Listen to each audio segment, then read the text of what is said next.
হযরত শাহজালাল রহমতউল্লাহ আলাইহে একজন আধ্যাত্মিক সাধক, যিনি ধর্ম প্রচারের জন্য সুদূর মক্কা থেকে বাংলার মাটিতে এসেছিলেন, যার আধ্যাত্মিক ক্ষমতা বলে পরাস্ত হন রাজা গৌড় গোবিন্দ। সিলেট এলাকা হয়ে সারা বাংলাদেশের ঘরে ঘরে ইসলামের ঝান্ডা ওড়ে। আজকের ভিডিওতে আমরা সেই লোমহর্ষক কাহিনী শুনব। ভিডিওটি বানানোর আগে আমরা অনেক পুরাতন নথিপত্র ঘেঁটে সঠিক তথ্য বিশ্লেষণ করে ভিডিওটি বানিয়েছি। আমাদের ইচ্ছা মানুষ সরল ভাষায় সত্য কাহিনীটি জানুক। তাই ভিডিওটি শুরু করার আগে আপনাদের কাছে একটা অনুরোধ, ভিডিওটিতে একটি লাইক দিন। আপনার একটি লাইক ভিডিওটিকে আরও অনেক মানুষের কাছে পৌঁছে দিবে। তাহলে চলুন ভিডিওটা শুরু করি। ভিডিও শুরু করছি গৌড় গোবিন্দকে দিয়ে। 1260 সাল গোবিন্দকে সিলেটের গভর্নর নির্বাচিত করা হয়। সে ছিল সম্ভ্রান্ত পরিবারের, কিন্তু তার চাচা তার বাবার সাথে চালাকি করে সম্পত্তি হাতিয়ে নেয়। মনের দুঃখে তার বাবা বাড়ি ছেড়ে সন্ন্যাসী হয়ে যান। ওইদিকে তার মা অপর্ণা 13 জন সন্তান নিয়ে মহাবিপদে পড়েন। তিনি তাদের নিয়ে আসামের কামাখ্যা আশ্রমে ওঠেন। এখানেই চলতে থাকে তার পড়াশোনা। এর ফাঁকে ফাঁকে তিনি জাদুবিদ্যাও রপ্ত করেন। কিন্তু 1260 সাল তার ভাগ্যের চাকা ঘুরে যায়। সে সিলেটের গভর্নর নিযুক্ত হন। বিয়ে করেন তার বাল্যকালের প্রেমিকা ইরাবতীকে। নিজ ধর্ম ছাড়া অন্য কারো ধর্ম মানতে চাইতেন না। নিজেকে সে মূলত একজন হিন্দু রাজা মনে করত। যদিও তখন মুসলমান ছিল হাতে গোনা মাত্র 13টি পরিবার, কিন্তু অনেক বৌদ্ধ ধর্মের পরিবার বাস করত সেখানে। গোবিন্দ এবং তার দল প্রায় ভিন্ন ধর্মাবলম্বীদের উপর চড়াও হতো। বোরহানউদ্দিন ছিলেন সেই সময়ের একজন সচ্ছল মুসলিম গৃহস্থ।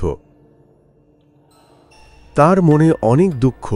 একে তো গৌড় গোবিন্দের ভয়ে তিনি ভালোভাবে ধর্ম পালন করতে পারতেন না, এর উপর তার কোনো সন্তান ছিল না।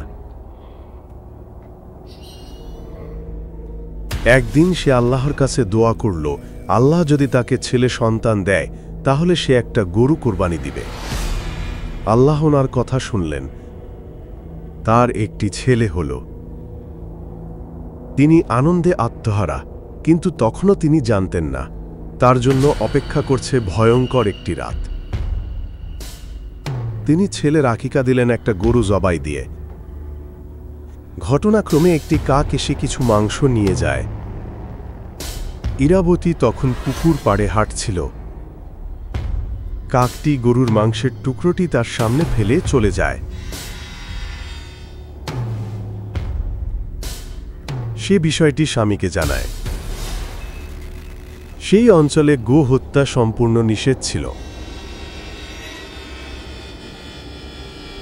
গোবিন্দ তৎক্ষণাৎ তার সেনাপতিকে পাঠায় বোরহানউদ্দিনের বাসায়। তারা ছেলেটিকে মেরে ফেলে এবং বোরহানউদ্দিনের হাত কেটে দেয়।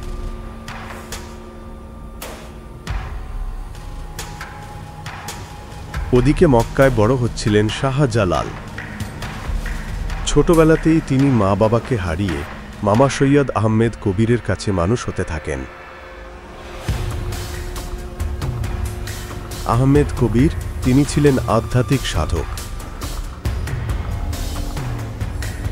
শাহজালাল উনার মামার তত্ত্বাবধানে 30 বছর সাধনার পরে পরিপূর্ণ আধ্যাত্মিক সাধুতে পরিণত হন। একদিন তার মামা স্বপ্ন দেখেন ভারতবর্ষে ইসলাম প্রচার করতে হবে।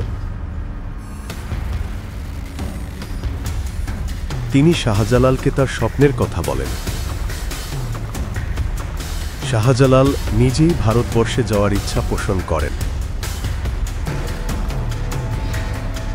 মামা তাকে এক মুঠো মাটি হাতে দিয়ে বলেন, যেখানে গিয়ে তুমি এই মাটির গন্ধ পাবে সেটাই তোমার গন্তব্য। শুরু হয় তার পথচলা। তার সাথে যোগ দেয় আরও ৩৬০ জন সাধু। শোনা যায় সাহা পড়ানো সেই একই দলের সদস্য ছিলেন। সবাই মিলে একটা পরিপূর্ণ দল। দুর্গম পাহাড়, সমুদ্র, ভয়ঙ্কর জঙ্গল পেরিয়ে তারা এক সময় ভারতবর্ষে পা রাখেন। সিলেট অঞ্চলে মামার দেয়া মাটির নমুনা মিলে যায়। দলটি এখানেই আস্তানা গাড়েন।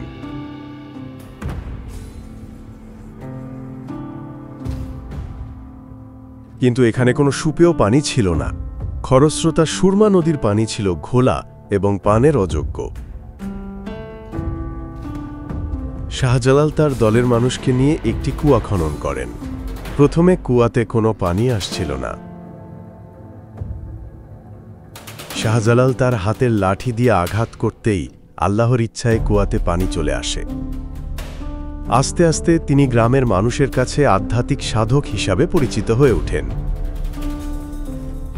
আমরা আগেই উল্লেখ করেছি, শেখ বুরহানুদ্দিন ছিলেন একজন সচ্ছল ও সম্মানিত গৃহস্থ। তার সমাজের প্রভাবশালী মহলের সঙ্গে ভালো যোগাযোগ ছিল। গৌর গোবিন্দের নির্মম নির্যাতনে ব্যথিত হয়ে তিনি পায়ে হেঁটে সোনারগাঁয়ে সুলতান শামসুদ্দিন ইলিয়াস শাহের দরবারে উপস্থিত হন। ইলিয়াস শাহ ঘটনাটি শুনে অত্যন্ত ক্ষুব্ধ হন এবং জালিম হিন্দু রাজা গৌর গোবিন্দকে শাস্তি দিতে সেনাবাহিনী প্রেরণ করেন। দীর্ঘদিন যুদ্ধ চললেও বহু মুসলিম সৈন্য শহীদ হওয়ার পরও বিজয় অর্জিত হয়নি। কিন্তু বুরহানুদ্দিন ছিলেন অবিচল এবং দৃঢ় মনোবলের অধিকারী। তিনি এবার লখনৌটির সুলতান শামসুদ্দিন ফিরোজ শাহের কাছে গৌর গোবিন্দের অত্যাচারের বিচার প্রার্থনা করেন। সুলতান ফিরোজ শাহ তৎক্ষণাৎ তাঁর ভ্রাতুষ্পুত্র সিকান্দার খানের নেতৃত্বে একটি সেনাবাহিনী পাঠান।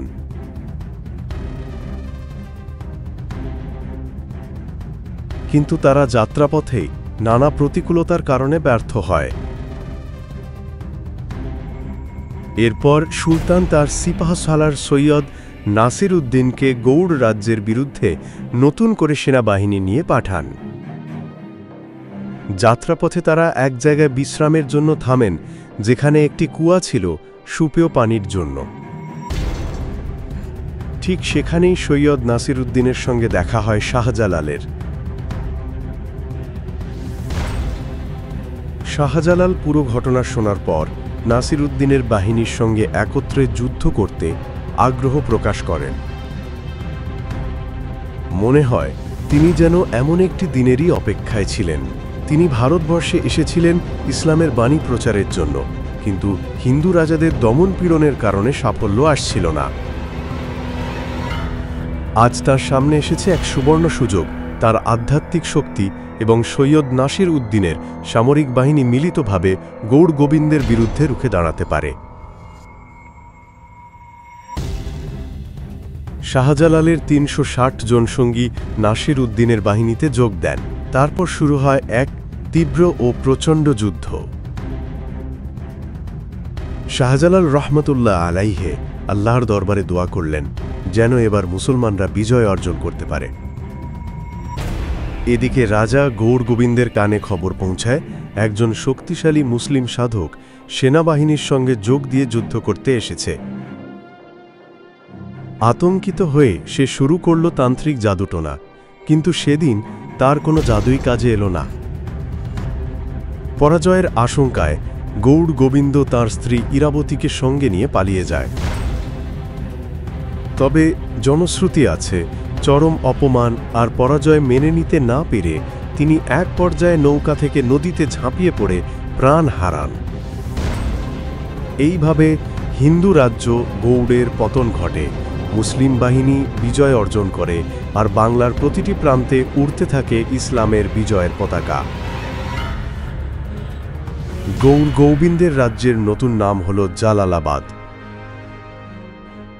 শাহজালালের নেতৃত্বে ইসলামের বাণী ছড়িয়ে পড়ে বাংলাদেশের আনাচে কানাচে।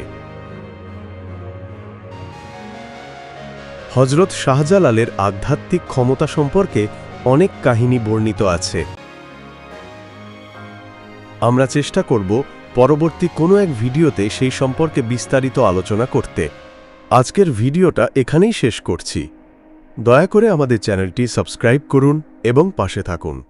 দেখা হবে নতুন কোনো ভিডিওতে। আল্লাহ হাফেজ।